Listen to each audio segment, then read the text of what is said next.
And Stalin's idea was to achieve the higher stages of communism, there were at least three things that were needed. One, to increase production, especially the production of the means of production, because without that, expanded production is not possible. And within that, machine building industry and metallurgical industry.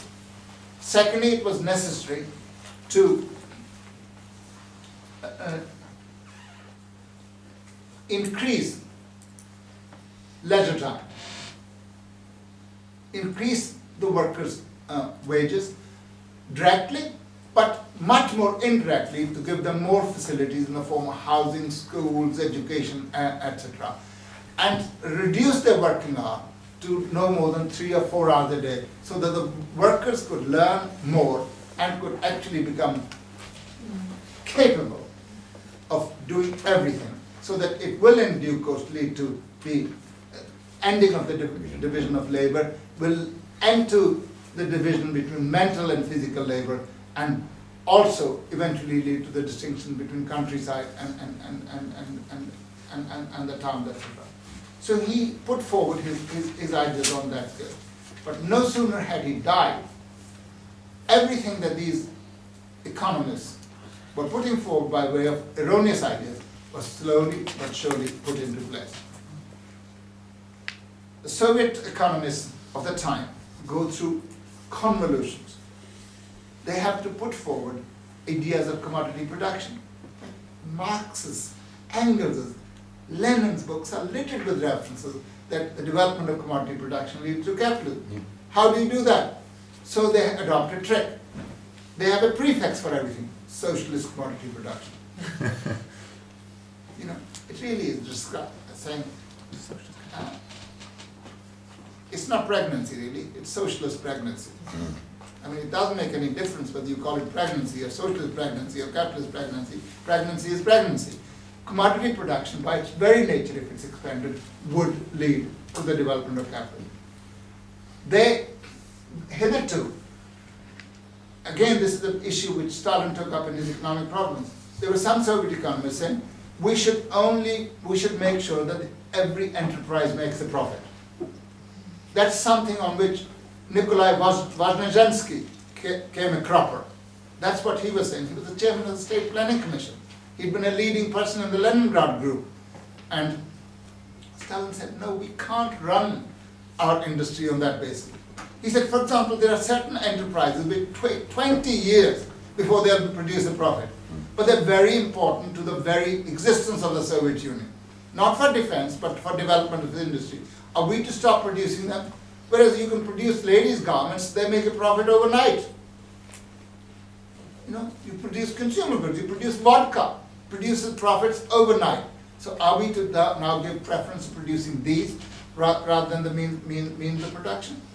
And he said, what is this profitability of a single enterprise compared with the profitability that the building of the entire Soviet economy economy brings? So when the Khrushchevites came, they then made profit the regulator of production. You will produce that which produces profit. It did two things. It brought greed into enterprises rather than serving society, if you like. What's more, the Soviet market was protected. Whatever Soviet industry produces will be sold quite easily. So if you're producing for profit, you will cut corners on anything. Soviet industry did not update its machinery during that period of time. Therefore, it became inefficient. It did two things. It defamed the name of socialism, because socialism then really was a self-fulfilling prophecy. It came to be known as a system of inefficient production. And at the same time, of course, it meant the machinery was not being renewed.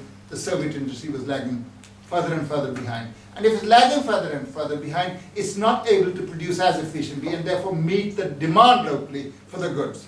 And that, of course, leads to the black market. People producing illegally in the black market. And there are calculations made by some US academics that by the time the Soviet Union collapsed, as much as 30 or 40% of the Soviet economy might have been actually underground, illegal economy. So every time they do that, it of course means that the Soviet Union's industry was becoming less and less competitive against its competitors in the world market. But nevertheless, by persistent with it, eventually the Soviet revisionists were able to create a market and produce according to the norms of profitability. And they judge the profitability on exactly the same basis as the capitalist enterprises do, i.e. price of production, cost plus the average rate of profit. All they do every time they use such norms is to actually use the word socialist before that. And they say, even make ludicrous statements like that, the economy in the Western countries, the commodity production is bad because of monopoly, because there's not really proper free competition. Only under Soviet conditions can we have really free and pure competition. Now, any fool, you don't really have to be a highly intelligent Marxist to understand, it is free competition that leads to monopoly. So, no matter what kind of freedom you have from monopoly, free competition must lead to the concentration and centralization of capital, and it must lead to monopoly. And in this way, they were surely able to construct, and eventually arrives Gorbachev. By the time he arrives, the whole of the Soviet economy is beginning to disintegrate. And he is openly for the first time able to say, we need a market economy. And so the line that was started in 1956, through the negation of Stalin and putting forward wrong ideas in the political domain, from peaceful and parliamentary road to socialism, from the state of the whole people, from the party of the whole people, through the various economic reforms that were instituted over a period of 30 years, the Soviet Union collapsed.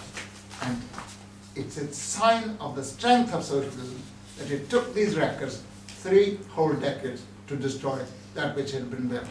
And their idea of denouncing socialism and the cult of personality, and their idea, and every time, you see, they adopted these capitalist norms. They said, we are returning to Lenin. We are actually trying to undo the effects of the cult of the personality. Well, finally, the effects of the cult of personality were done away with about a couple of dozen thieves from the former Soviet Union stealing the property that had been built by the labor of the Soviet people over a period of seven decades.